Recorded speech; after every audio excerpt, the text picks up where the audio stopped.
Boom, guys, we got announcements all over the place in the camera world. Tamron announced not one, not two, but 3 new lenses. We got E-mount, we got all sorts of brands and everything coming up. It's an awesome month, it's an awesome year. Let's talk about what we should be excited about. And we're gonna do it right now.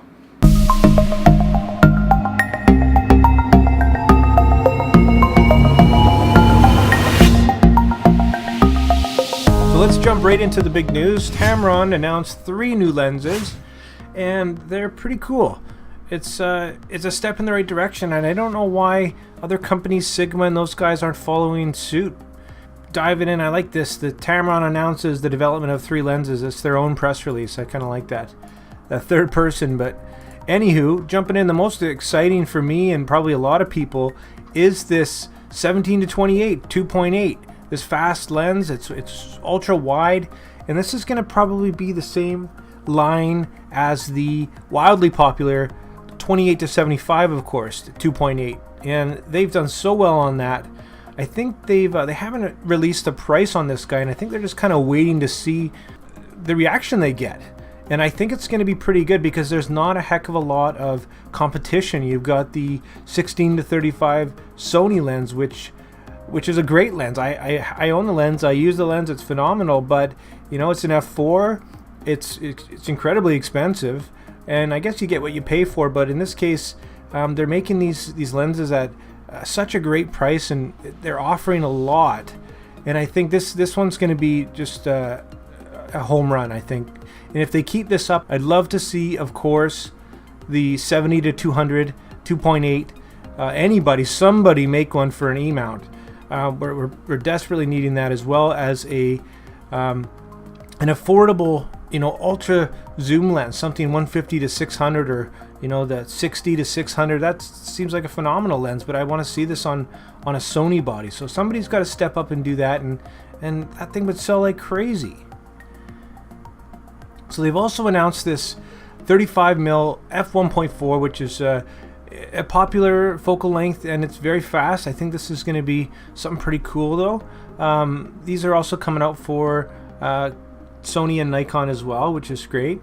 And then we've got this kind of neat 35-150, and it's a variable zoom, but it's fast. It's a 2.8-4, and I'd love to see more of this stuff. This is fantastic, and look at the size of it. And that's the thing, when you look at Canon and some of Nikon's newer stuff that are coming out, they're really expensive, the new mirrorless stuff, and they're big.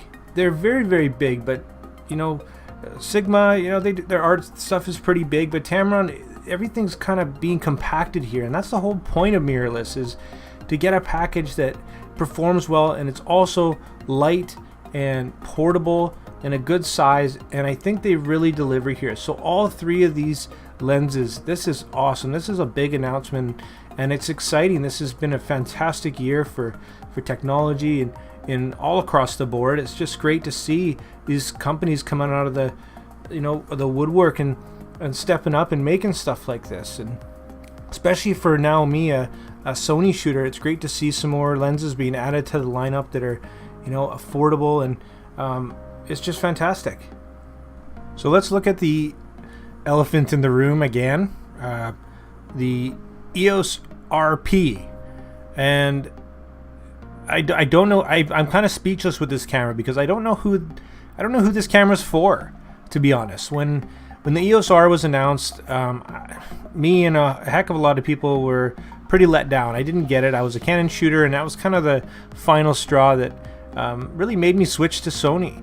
For the money, it's not even the same universe, and now they've come out with something that's, quite frankly, a much worse camera for the cost of things that are not even comparable. It's using old technology once again. It's downgraded autofocus of the EOS R, but let's just go through and see why this camera sucks, unfortunately. And I hate to do this because I've been a Canon shooter for a long time.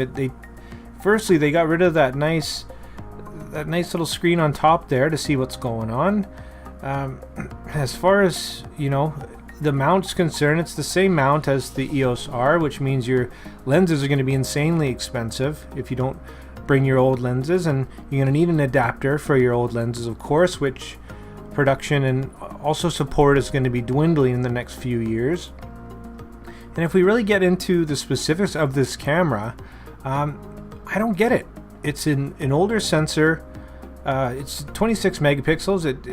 There's nothing wrong with this camera. It's a good camera. It's just not as good as what's available. And it's a full frame, and I don't know really who you're targeting at this price and with these features. They did get their beautiful flip screen right, and without that, this thing would have been laughable even more. But if we look at some of the things just right off the bat, it's a worse autofocus system. The resolution of the viewfinder is not outstanding. We've got a maximum shutter speed of 1/4000th.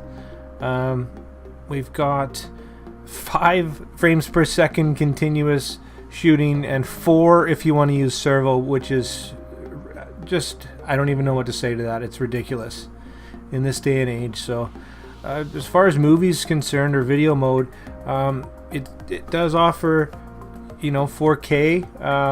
It doesn't even do 120 at 1080, and I think at this point this is the things that people really expect to see. It's the little things. And the battery life, it's rated for 250 pictures per battery, which is ridiculous. This is what we kind of got years and years ago out of mirrorless cameras. So I don't know where they're going with this. It's not hard to see where I kind of land on this one, and I don't know really what Canon's doing. They had to do something to get into the market with Sony, but I feel like this just drives a wedge even further apart. And if it wasn't for the diehard Canon people with so much money invested in the glass, I just don't get it. Oh yeah, and there's no IBIS either. And just for fun, we saw this Galaxy S10 finally revealed today. Camera uses AI to help compose the perfect shot. It's got what looks like 3-4 cameras on there, and flashes and all sorts of stuff. It's getting crazy. And Apple's done well, and the phone photography has come definitely a long way, but I think we're still a ways off of considering this an actual camera. I just thought I'd throw it in there to see what's going on these days. A couple of other announcements to note. We've got Nikon's Z mount 24-70 2.8. Not too excited by this. We've seen it 1,000 times. It's just maybe an overpriced version of one. And we've got this Olympus 12-200 super telephoto lens. That's pretty cool. Pretty nice and compact, and pretty awesome to be able to kind of reach that range of lens, which is kind of neat. Pushing the envelope. That's what we want to see. And finally, here's a couple rumors of some stuff coming out in Sony anyways. We've got some refreshing coming up. 100-400 apparently is being redone, along with an FE 100 2.8, the G Master version of the 85, the 70-200, 24-70, and the 16-35.